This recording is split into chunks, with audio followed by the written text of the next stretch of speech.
Hi నమస్తే. ముందుగా first ఈ వీడియోని లైక్ చేయండి. ఇప్పటివరకు సబ్స్క్రైబ్ చేసుకోండి. ఎంతమందికి లడ్డూలు ఇష్టమో, మీ ఇంట్లో మీ అమ్మ చేస్తే ఏ లడ్డూలు ఇష్టమో కామెంట్ చేయండి. అయితే ఇక నాకు మా ఇంట్లో అయితే ఎక్కువ శాతం మా అమ్మ ఇట్లా పల్లీలు లడ్డు కలిపి చేస్తుంది. నువ్వులు కలిపి లడ్డూలు వేస్తుంది. ఇక ఎక్కువ ఎక్కువ శాతం నేను ఇక ఈ దసరా బతుకమ్మకి వేస్తుంది అన్నట్టు. ఇక అప్పుడప్పుడు క్యాజువల్గా ఎప్పుడైనా అడిగితే ఇంట్లో కూడా చేసి పెడుతుంది. కానీ ఇక స్వీట్ కొంచెం మా అమ్మ కొంచెం స్వీట్ ఎక్కువ వేస్తుంది, అటు కలుపుతుంది. కాకపోతే ఇవి బెల్లంతో వేస్తారు కాబట్టి పెద్దగా ఇబ్బంది ఏమి ఉండదు. అయితే ఇంకా ఇంకోటి ఏంటంటే, మన పీరీల పండుగ సవర్ల పండుగకు మలీద ముద్దలు చేస్తారు కదా, అవి కూడా నాకు చాలా ఇష్టం. మా అమ్మ వేస్తే అదే రొట్టెలు బెల్లం కలిపి పిసికి వేస్తారు కదా, చాలా బాగుంటాయి.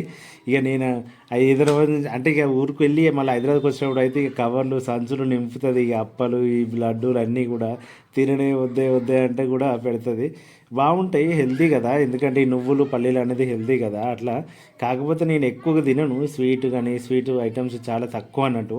ఇక నేను స్వీట్లు ఇక అప్పలలో ఎక్కువ తినేది అయితే అప్పట్లో అయితే గరిజలు తినేది. ఇక ఇప్పుడు పెద్దగా వెండి వంటలు అనేది ఇక పెద్దగా ఇష్టం ఉండట్లేదు. అందుకే నేను ఈసారి పండుగ నుంచి వచ్చేటప్పుడు కూడా చాలా తక్కువనే తెచ్చుకున్నా. ఇక మా ఇంట్లో అయితే మంచిగా తింటారు. ఇక మా అమ్మ వాళ్ళైనా పిల్లలు ఉంటారు కదా, ఇక పిల్లల కోసం జర హెల్దీ ఫుడ్ కాబట్టి ఇంట్లో ఇట్లా చేసి పెడుతుంది.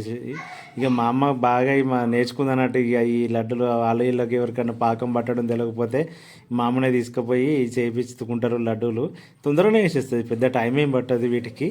కాకపోతే కొంచెం ఆరిపోయిన తర్వాత గట్టిగా ఉంటాయి అన్నట్టు.